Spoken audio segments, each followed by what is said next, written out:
കേരള ബ്ലാസ്റ്റേഴ്സിന് ഇന്നലത്തെ മത്സരത്തിലെ വിജയം ബ്ലാസ്റ്റേഴ്സിന്റെ ആരാധകർക്ക് നൽകിയ പ്രതീക്ഷകൾ വളരെ വലുതാണ്. പരാജയപ്പെടുത്തിയ റിസർവ് ടീമിനെ തന്നെയാണ്, അത് നമ്മൾ അക്സെപ്റ്റ് ചെയ്യുന്നുണ്ട്. റിസർവ് ടീമിനെ പരാജയപ്പെടുത്തിയത് വളരെ വലിയൊരു മാർജിനിലാണ്. 8-0 എന്ന മാർജിനിൽ പരാജയപ്പെടുത്തുമ്പോൾ ഡ്യൂറന്റ് കപ്പിന്റെ 135 വർഷത്തെ ചരിത്രത്തിന്റെ കൂടിയായിരുന്നു കേരള ബ്ലാസ്റ്റേഴ്സ് ഭാഗമായി പോയത്. ഇന്നലത്തെ മത്സരത്തിലെ പ്രകടനങ്ങളെ നമ്മൾ നോക്കിക്കഴിഞ്ഞാൽ കുറേ താരങ്ങളുടെ പ്രകടനം എടുത്തു പറയേണ്ടതുണ്ട്. ഇപ്പം സോംകുമാർ വർമ്മ എന്ന യുവ ഗോൾ കീപ്പറുടെ കാര്യം തന്നെ എടുത്ത് നോക്കിക്കഴിഞ്ഞാൽ കാര്യമായിട്ട് സോംകുമാർ വർമ്മയ്ക്കൊന്നും ചെയ്യാനില്ലായിരുന്നു എന്നുള്ളത് സത്യമാണ്.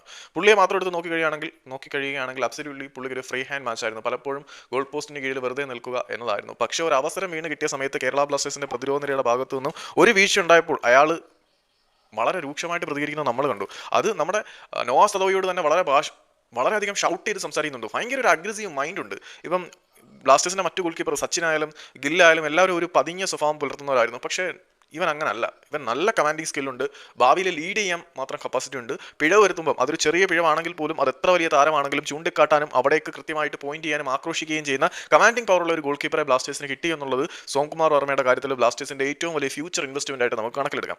പിന്നെ സഹീഫിന്റെ പ്രകടനത്തിനെ കുറിച്ച് പറയാനാണെങ്കിൽ സഹീഫ് അറ്റാക്കിംഗ് ഇന്റന്റ് വളരെ നല്ല രീതിയിൽ കാഴ്ചവെക്കുന്നുണ്ട്. അദ്ദേഹത്തിന്റെ ഓവർലാപ്പുകൾ വളരെ ഇംപ്രസീവ് ആണ്. പക്ഷേ ഡിഫൻസീവ് എബിലിറ്റിയുടെ കാര്യത്തിൽ സഹീഫ് കുറച്ചുകൂടി മെച്ചപ്പെടേണ്ടതുണ്ട് എന്നാണ് ഇന്നലത്തെ മത്സരം തെളിയിക്കുന്നത്. റിസർവ് ടീമിനെതിരെ ആയിട്ട് പോലും സഹീഫിന്റെ പ്രതിരോധത്തിന്റെ കാര്യത്തിൽ അവിടെ ഇവിടെ ചെറിയ ചില വീഴ്ചകളുണ്ട് എന്നുള്ളത് നമ്മൾ മനസ്സിലാക്കണം.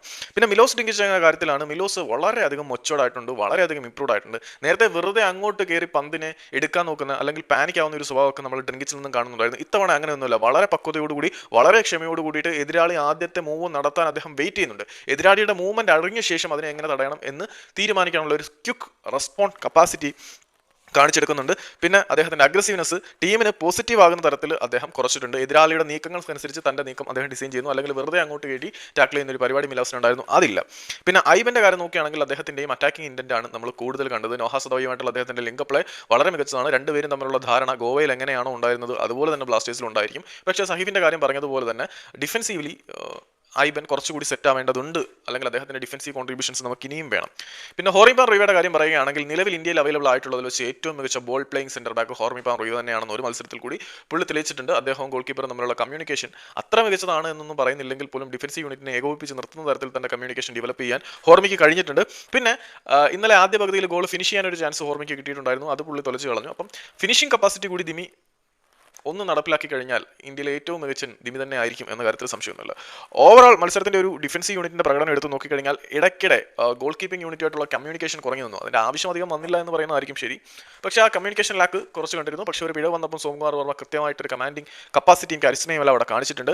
പിന്നെ ഏറ്റവും ആബ്സല്യൂട്ട് ബ്രില്യൻറ്റ് ഇംപ്രൂവ്മെന്റ് എന്ന് പറയേണ്ടത് അത് ഡാനിഷ് ബറൂഖട്ടിന്റെ തന്നെയാണ്. ഡാനിഷ് ബറൂഖ് നമ്മൾ മുന്നേ കണ്ട ഡാനിഷ് അല്ല ഇപ്പോൾ കാണുന്നത്. എന്തോ ഒരു പെർഫോമൻസ് ആണ് അത്.